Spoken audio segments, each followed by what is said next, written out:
오늘 말씀의 앞부분은 제가 주일날 두 번에 걸쳐서 훌륭한 지도자 1, 2 이렇게 설교를 두 번 했습니다. 그리고 오늘 이어서 이 시간에 훌륭한 전도자 3에 관한 말씀인데, 앞에서 이제 제가 두 번 설교한 내용은 바울이 에베소 교회에서 3년 동안 목회했을 때 어떻게 살면서 목회했는지, 그리고 또 그가 전한 복음이 무엇인지, 이 두 가지를 중점적으로 얘기했다면, 오늘 말씀은 특별히 에베소 교회 장로들을 특별히 밀레도로 초청을 해서 그들이 이제 바울이 떠나간 후에 교회를 어떻게 돌볼 것인지, 그 장로로서 교회 지도자로서 그 감당해야 될 사명들에 대해서 가르쳐준 내용입니다. 그래서 오늘 우리 당회원들이 헌신 예배 드릴 때 이 말씀을 전하려고 지난번에 설교하다가 여기 넘어갔는데요, 오늘 이 말씀을 전하려고 합니다. 여러분, 교회의 지도자는 교회 지도자로 끝나지 않습니다. 이 사회에서도 교회 지도자들이 큰 역할을 하게 됩니다. 그래서 성도들에게나 믿지 않는 사람들을 위해서 우리 교회 지도자로 세워진 장로님과 또 저는 더 많이 노력하고 더 많이 힘써서 하나님 맡겨진 이 사명을 책임감을 가지고 잘 감당해야 할 줄 믿습니다. 여러분, 나라에도 국가 지도자가 어떤 사람들이 세워지느냐가 너무너무 중요하잖아요. 훌륭한 지도자가 세워지면 그 나라는 더 강력한 나라가 되고 부강한 나라가 되고, 그래서 함께 생활하는 온 백성이 함께 복을 누리게 됩니다. 그러나 지도자가 잘못 세워지면 나라가 엉망이 되기도 하고요, 망하는 나라들도 있습니다. 그리고 그 속에 살아가는 백성들은 정말 너무 고통을 많이 받을 수밖에 없죠. 여러분, 지금의 저 남미 쪽의 나라들을 보면 지금 그 나라들 제대로 다 된 나라가 별로 없습니다. 왜 그럴까요?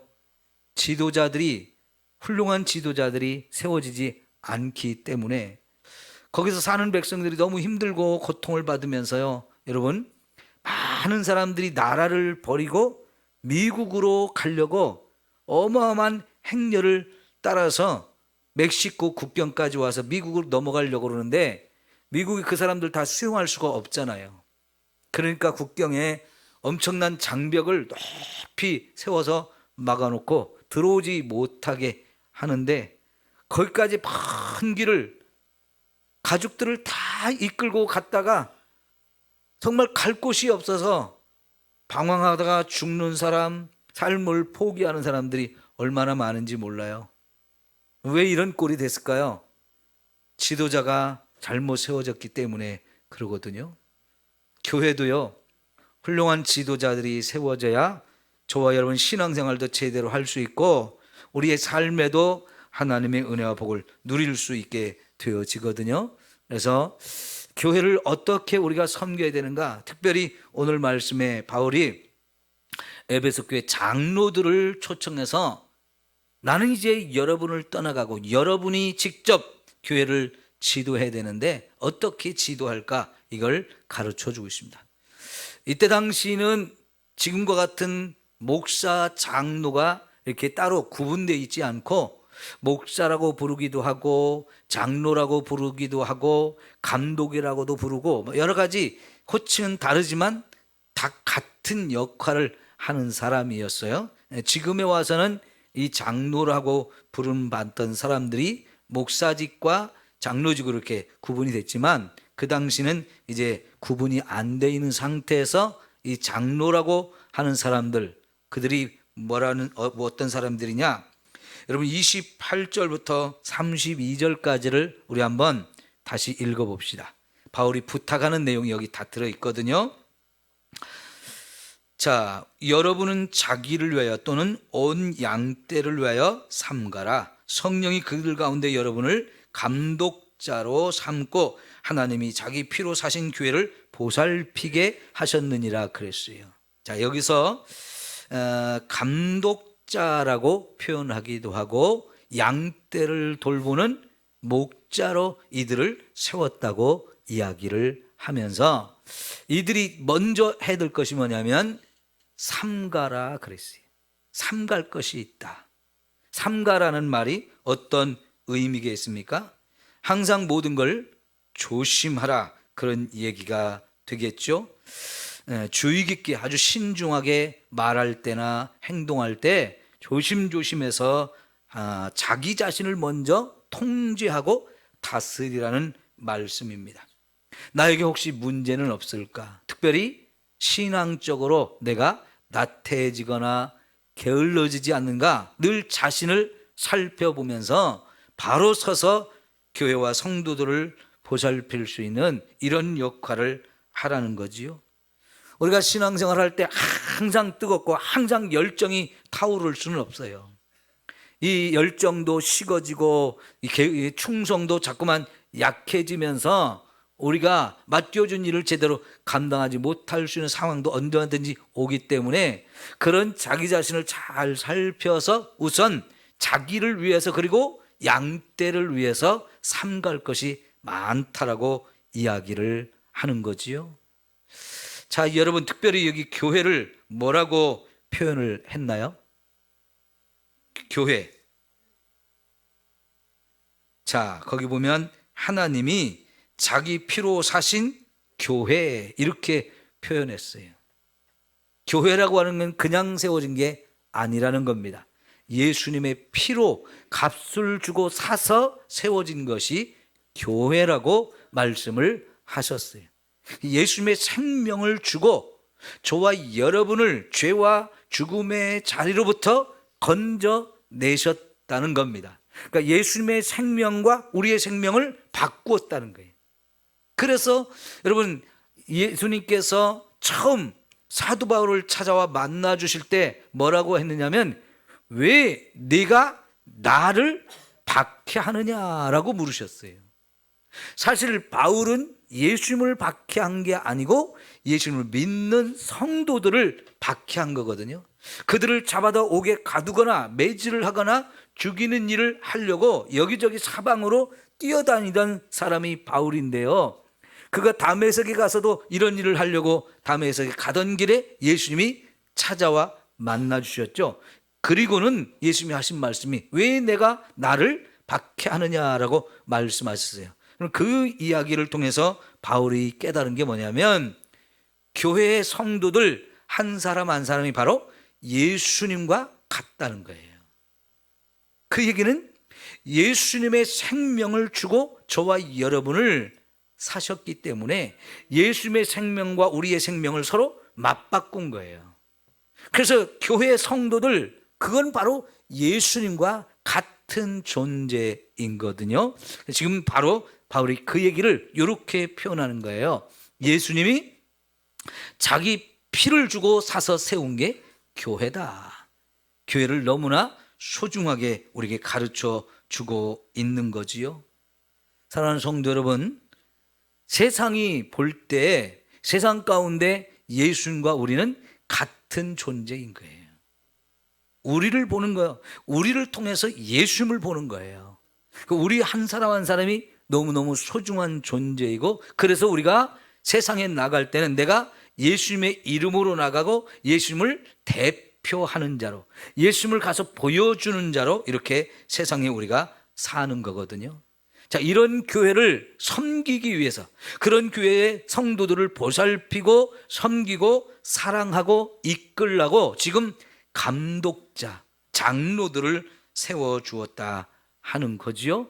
이런 직분의 위치에 있어서 그 책임감을 잘 인식하고 스스로 자기를 잘 삼가면서 이 사명을 감당해야 된다라고 말씀을 하고 있는 거예요.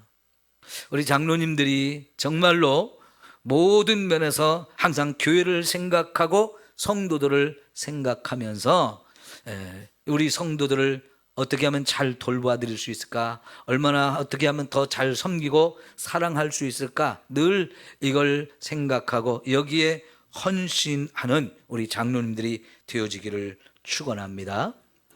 자, 그런데요, 이런 교회에 여러분 29절을 보니까 내가 떠난 후에 사나운 이리가 여러분에게 들어와서 그 양떼를 아끼지 아니할 것이다. 교회 밖에서 양을 잡아먹으려고 달려 들어오는 이리 같은 존재들이 있을 것이다. 그리고 30절에 보면 또한 여러분 중에서도 제자들을 끌어 자기를 따르게 하려고 어그러진 말을 하는 사람들이 일어날 줄을 내가 아노라 그랬어요. 교회라는 게 안과 밖에서 자꾸 밖에서는 공격하는 자들이 교회 안으로 침투하려고 할 것이고 또 안에서도 함께 신앙생활 하던 사람 가운데 어그러진 말을 하면서 잘못된 말을 하면서 예수님의 제자들을 자기를 따르게 하면서 성도들을 힘들게 하는 이런 사람들이 분명히 일어날 것이다라고 경계를 하고 있어요. 이거 정말 위험한 일이잖아요. 밖에서 오는 사람들은 양을 잡아먹으려고 오는 사람들이고 안에서 생기는 이런 사람들을 교회를 어지럽히면서 그 교회 성도들을 예수님을 따르는 자가 아니라 어떤 사람을 따르는 자로 만들어서 교회에 혼란스럽게 할 것이라는 거지요. 여러분 2000년 교회 역사에서 또 저와 여러분이 지금까지 신앙생활을 하면서 충분히 다 보고 경험한 이야기들인데 바울이 이야기한 그대로 지금 세상에 이런 일들이 벌어지고 있잖아요. 밖에서 자꾸만 교회를 공격하는 일들이 엄청나게 많았어요. 특별히 바울이 이런 이야기를 하고 얼마 지나지 않아서 로마라고 하는 이 나라가 그 황제를 신으로 숭배하다가 결국은 이 황제 숭배를 가장 거부하는 사람들이 예수 믿는 사람이라는 걸 알게 되고 그래서 교회를 대대적으로 박해하면서 얼마나 많은 사람들을 잡아가고 죽이고 그들에게 고문을 가하고 어렵게 했습니까? 교회의 이 초대교회 역사에 심각한 교회 박해 역사가 엄청나게 오래 있었고 너무너무 혹독했어요. 예수님의 12명의 사도들 사도 요한 빼고는 대부분 다 죽임을 당했는데 그렇게 교회 박해에 의해서 박해하는 자들에 의해서 그렇게 죽임을 당하지 않았습니까? 사도만이 아니고 수많은 예수 믿는 사람들이 사형장으로 끌려가서 죽음을 당했고요. 직장을 잃어버리고요. 재산을 빼앗기고 가족들이 뿔뿔이 흩어지고 감옥에 가고 엄청난 고문과 학대들을 받고 이런 일들이 정말 많았잖아요. 그런데 어땠습니까? 대부분의 많은 성도들은 이런 것을 미리 경고해 주었고 교회에서 가르침을 받았기 때문에 그러한 때 믿음을 버리지 않고 끝까지 믿음을 지키다가 순교한 사람들이 정말 많았어요. 물론 그 중에는 이런 게 무서워서 아이고 나 예수 못 믿겠다 그런 사람도 있었지만 그런 사람의 숫자는 소수였고요. 오히려 더 많은 성도들이 대부분 순교를 각오하고 이런 어려움을 견뎠는데 왜 그러냐면 바울의 이런 가르침을 따라 교회의 지도자들이 성도들을 말씀과 믿음으로 잘 훈련했기 때문에 그렇게 멋진 신앙생활을 할 수 있었던 거지요. 지금도 로마에 가면요, 로마 지하 도시가 있어요. 관광을 로마의 성지 순례를 가는 사람들은 눈에 보이는 이 지상에 있는 그런 유적들만 보는 게 아니고요. 특별히 성지 순례를 가는 믿음의 성도들은 그때 당시 만들어진 로마의 지하에 있는 지하 도시를 방문을 하는데 그런 곳이 다 성도들이 숨어서 신앙생활을 하려고 숨어들었던 장소들이거든요. 터키에 가면 저 깊은 산속으로 도망을 가거나 진짜 말 그대로 그들도 땅속에 깊은 땅굴을 파고 그 속에 숨어서 신앙생활을 하는 흔적들이 참 많이 있어요. 이들이 얼마나 그런 박해를 견디고 핍박과 고난을 견디면서 신앙생활을 했는가 우리가 확인해 볼 수 있는 그런 것들인데요.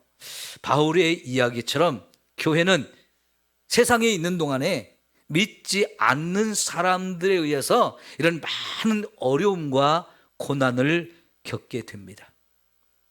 지금 시대는요, 또 다른 방식으로 교회를 힘들게 하잖아요. 대표적인 것이 동성연애 문제인데요. 사람들은 이 동성연애 문제를 너무 쉽게 생각합니다. 그 사람들도 인권이 있기 때문에 그런 동성연애 하는 것을 인정해 줘야 되고 그들을 차별하거나 혐오하지 않아야 된다고 하면서 그런 차별금지법을 만들어서 유럽이나 미국 같은 데에서 이미 그런 법을 시행하다 보니까 이게 오히려 교회를 박해하고 교회를 차별하고 우리 신앙생활하는 사람들을 힘들게 하는 그런 법으로 작용을 하고 있어요. 결국은 전도도 못하고요, 동성연애가 죄라고 하는 하나님의 말씀도 우리가 입도 뻥끗 못하게 하고 동성연애자들을 무조건 인정해주고 무조건 찬성해 줘야 되는 이런 세상으로 변하다 보니까 가장 큰 피해와 어려움을 당하는 것이 교회와 성도들입니다. 그래서 이미 이런 법이 만들어진 그런 나라에 교회는 급격히 무너지고 성도들이 이런 걸 대처를 못하고 있다가 결국은 성도들마저도 다 믿음을 버리고 세상으로 가서 다시 같이 그들과 함께 동성연애를 하는 거예요. 여러분, 얼마 전에 교황이 그런 걸 발표했죠. 동성연애자도 교회에 오면 신부들이 그들을 축복할 수 있다, 이렇게 허락을 했어요.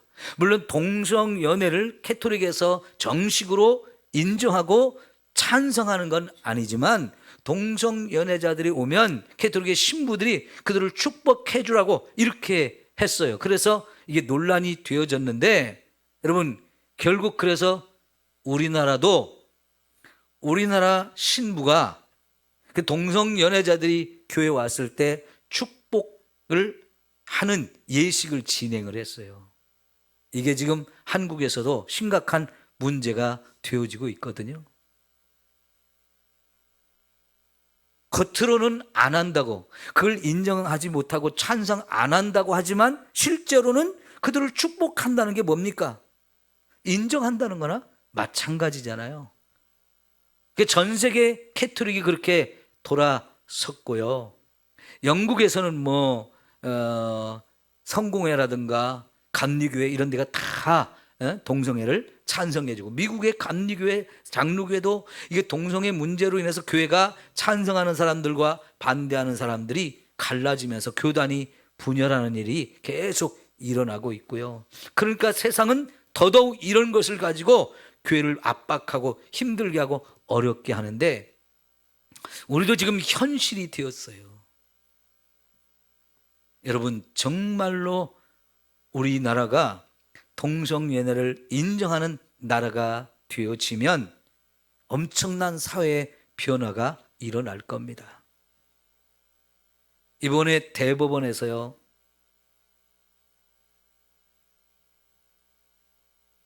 여러 가지 조치들을 취하는 가운데 규례를 만들려고 하는데, 성전환 이거를 법원에 신청을 해서 남자가 여자로 성을 전환하고 여자가 남자로 성을 전환하는 걸 신청하면, 전에는 성전환 수술을 받은 것을 증명서를 내야 인정을 해줬거든요.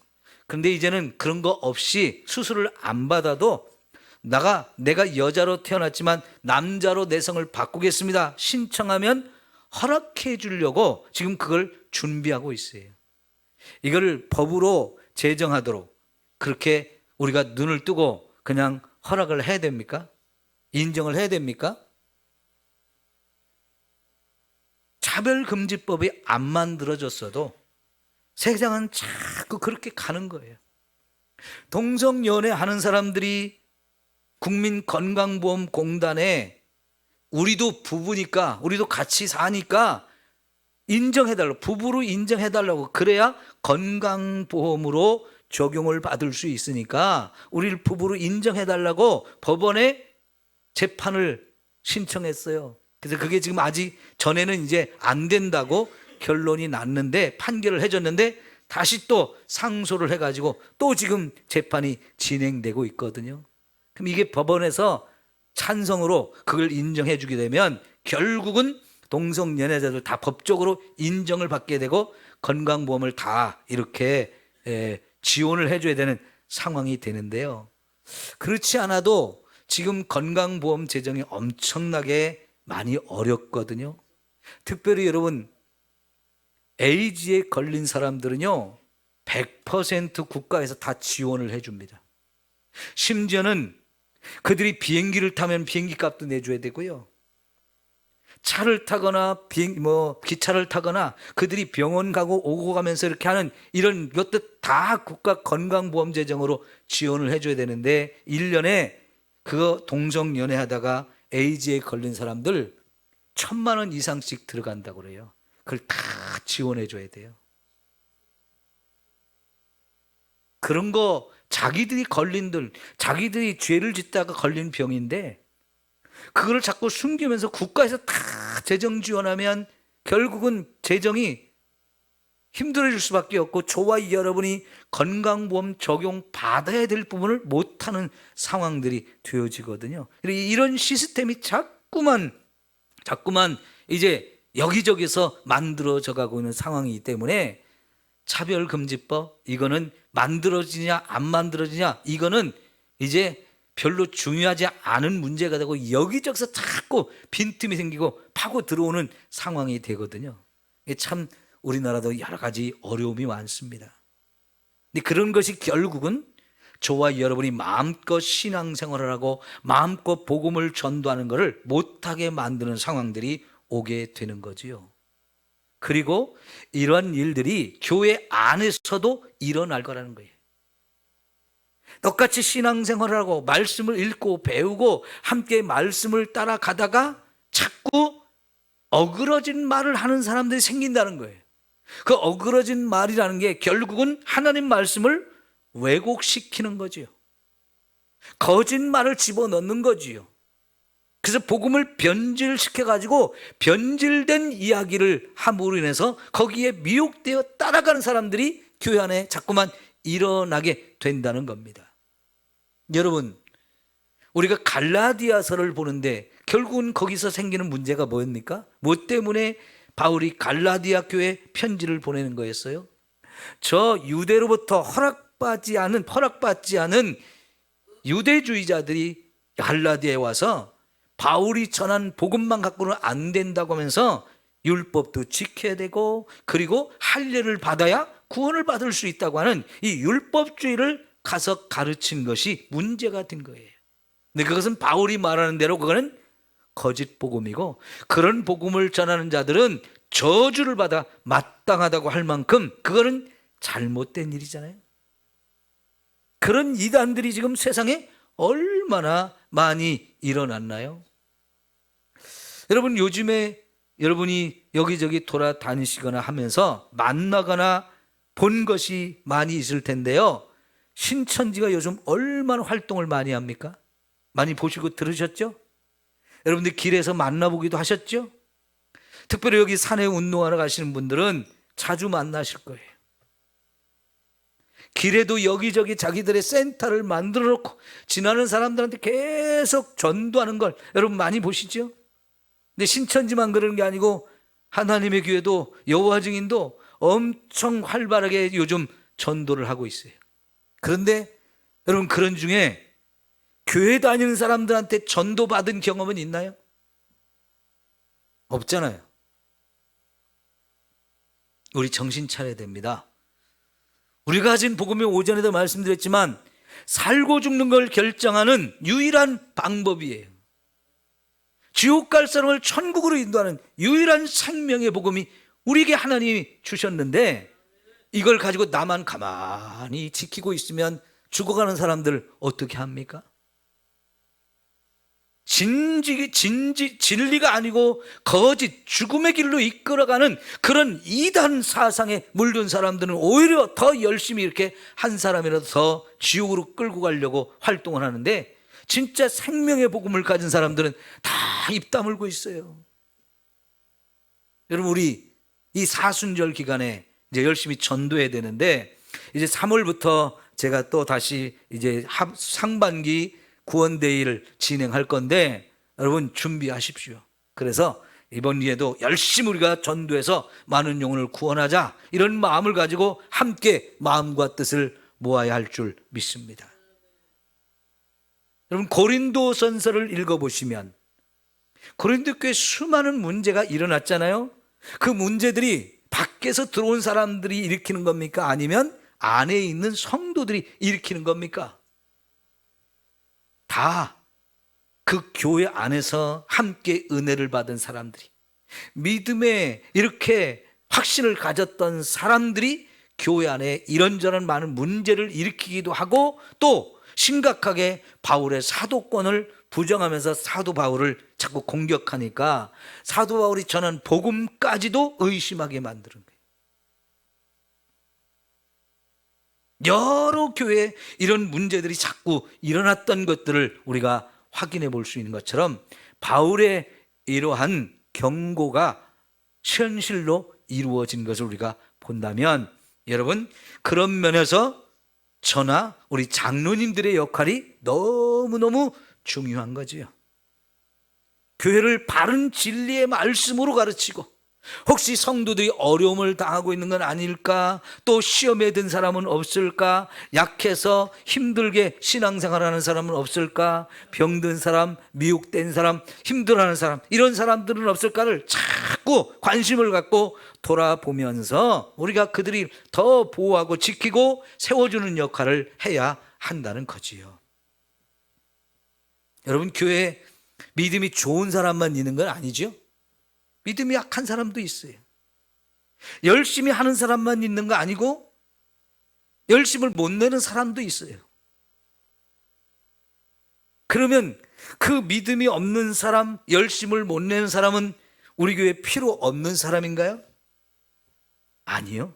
그들도 하나님이 다 보내주신 사람들이고, 그들도 하나님이 사랑하는 사람들이고, 그들도 다 주님이 구원하신 사람들이란 말이죠. 그러면 여러분, 그들 때문에 우리 교회가 힘들다, 그들 때문에 우리 교회가 더 좋은 교회가 못 된다, 이렇게 볼 것이 아니고, 바로 그들 때문에 교회가 존재하고 그들을 사랑하고 더 섬기라고 하나님이 이런 교회 지도자들을 세웠다는 마음을 가지고 더 관심을 가져야 되고, 더 사랑해야 되고, 더 많이 섬겨야 할 줄 믿습니다. 이런 일을 하라고 지금 이렇게 장로들을 세우고 감독자들을 세웠다고 가르치고 있어요. 이런 역할을 좀 잘 하라고 지금 가르치고 있는 거지요. 자, 그러면서 이제 반드시 기억할 것이 있다 말하고 있습니다. 이제 31절을 우리 한번 볼까요? 31절 시작. 그러므로 여러분이 일깨어 내가 3년이나 밤낮 쉬지 않고 눈물로 각 사람을 훈계하던 것을 기억하라. 여러분, 이제 이 감독자들이, 장로들이 반드시 기억할 것이 있는데, 바울이 지난 3년 동안 밤낮으로 쉬지 않고 때로는 눈물을 흘리면서 성도들을 가르쳤던 이 복음의 내용, 그거를 기억하라는 거예요. 바울이 어떻게 목회를 하면서 교회를 돌봤는지, 또 어떤 말씀을 전했는지를 기억하면서 바울처럼 하라는 거예요. 그래요, 바울은 정말 열심을 다해서 복음을 전하고 교회를 돌보며 성도들을 섬겼죠.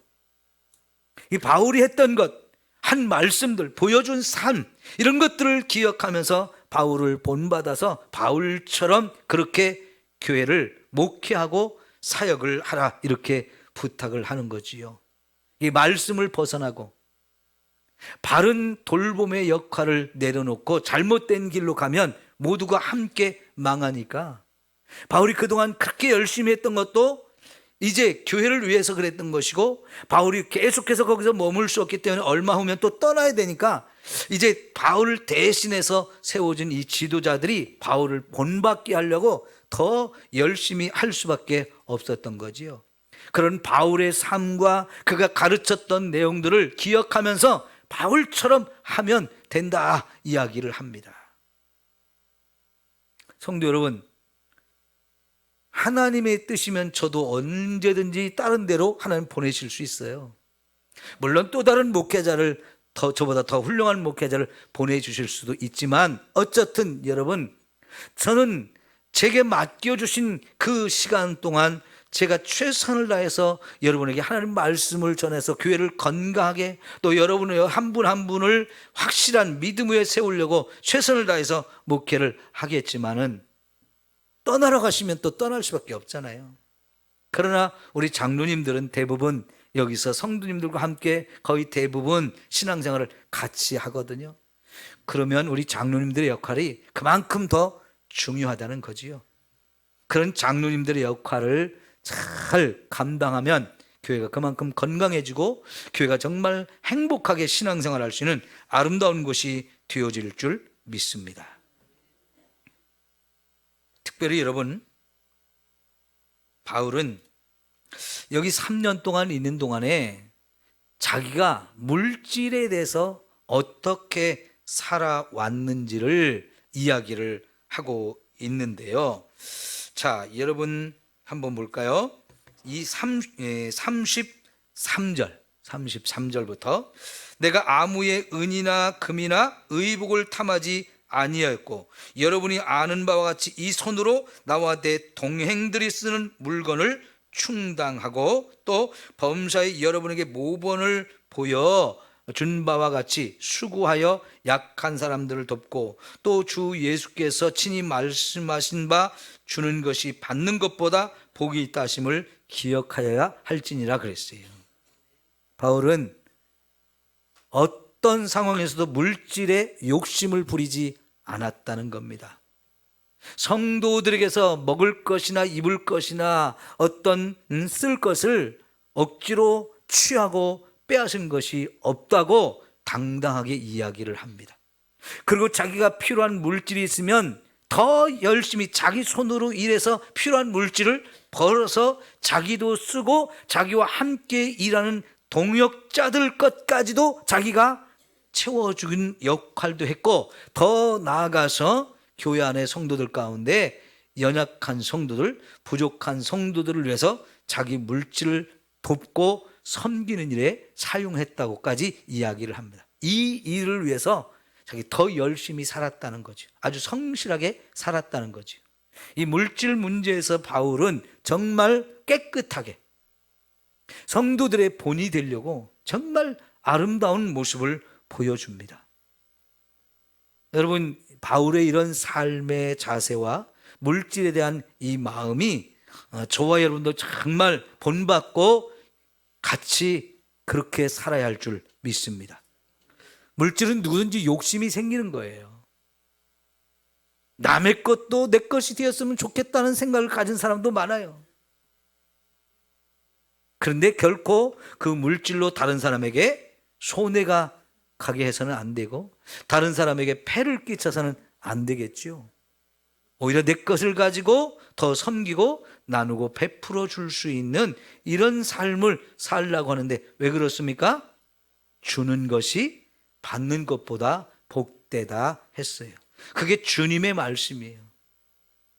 그래요, 우리가 내가 열심히 일해가지고 번 돈을 남을 위해서 쓸 수 있다고 하는 것은 이 신앙생활하는 사람들이 주님이 가르침을 따라서 열심히 해야 될 너무나 아름다운 모습이지요.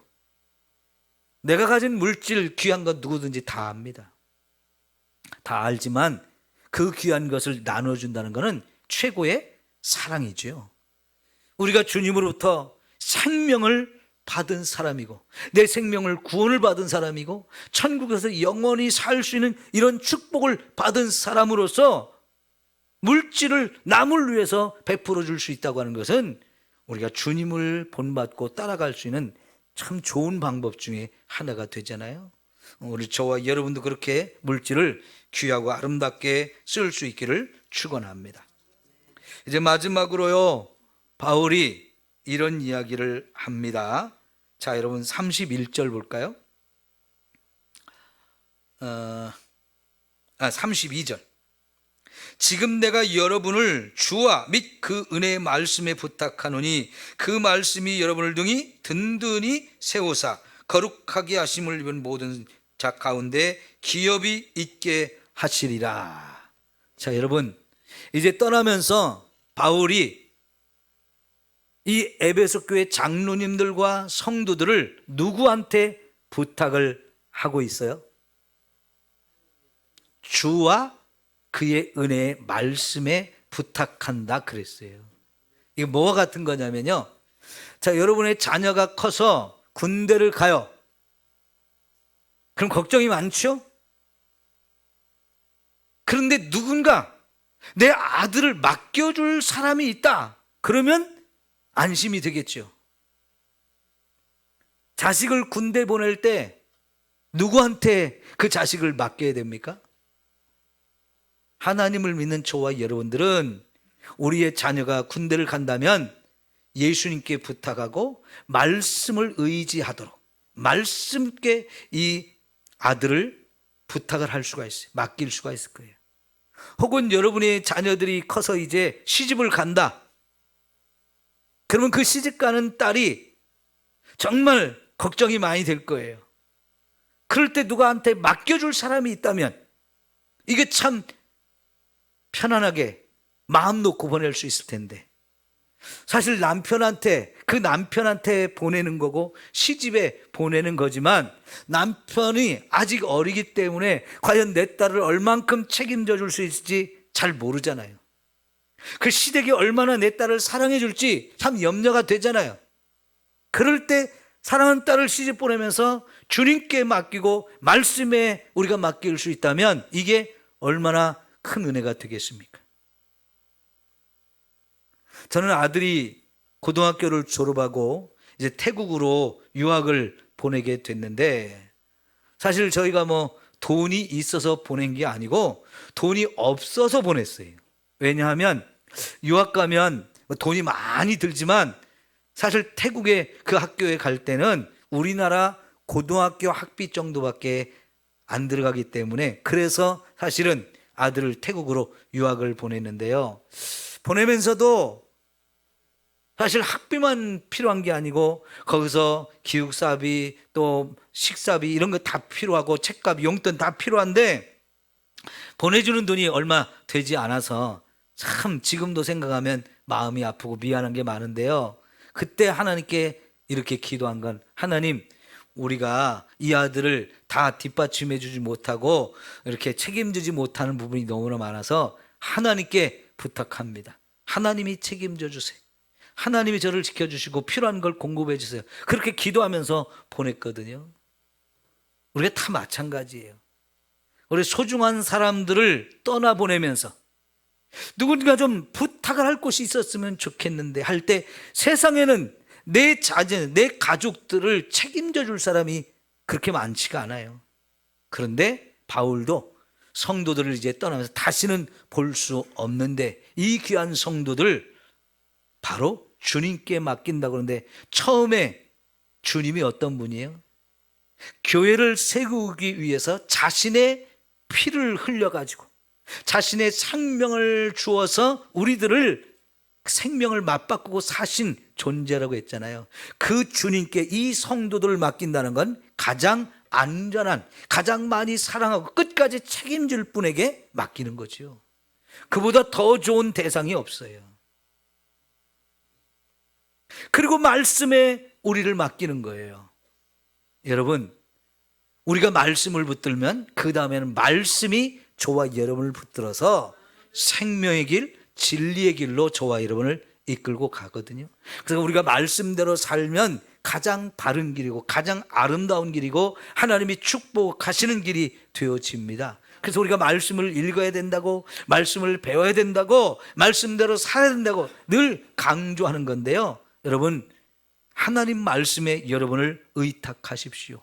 내가 주님을 의지합니다. 말씀을 의지합니다. 이런 믿음으로 살 때 하나님이 직접 저와 여러분을 책임져 주시고 보호하시고 사랑하시는 이런 은혜를 우리에게 주시는 줄 믿습니다. 여러분이 지금까지 신앙생활을 하면서 여러분에게 가장 큰 영향력을 끼친 사람이 누가 있나요? 저는 가만히 생각해 보면 저희 어머니가 저에게 가장 큰 신앙의 스승이었어요. 초등학교도 못 나온 우리 어머님이지만 제게 있어서는 신앙의 가장 큰 모델이에요. 저를 위해서 가장 많이 기도해 주신 분. 또 한 분은 이제는 돌아가셨는데 제가 중학교 때부터 교회에서 나를 가르쳐 주었던 집사님, 나중에 이제 저보다 먼저 신학대학을 가시고 저 이제 목사님이 되셔 사역을 하시다가 은퇴하시고 이제 돌아가셨는데 그분이 정말 저에게는 너무나 멋진 믿음의 모델이 되었고 저를 잘 가르쳐 주신 분이었어요. 이런 생각을 해보면 정말 훌륭한 신앙의 지도자를 내게 하나님이 주셨다는 건 너무나 큰 축복이거든요. 우리 교회 장로님들이 모든 성도들 생각할 때 우리 장로님들 정말 우리 교회 보배드리고 나에게 참 아름다운 지도자이고 모델이다. 그런 대상으로 우리 장로님들이 다 세워졌으면 좋겠어요. 그리고 여러분들도 우리 장로님들을 그만큼 존중하시고 사랑으로 또 섬겨주시고 또 따를 때 온 교회가 함께 하나님 앞에 아름답게 서게 될 줄 믿습니다. 기도하겠습니다.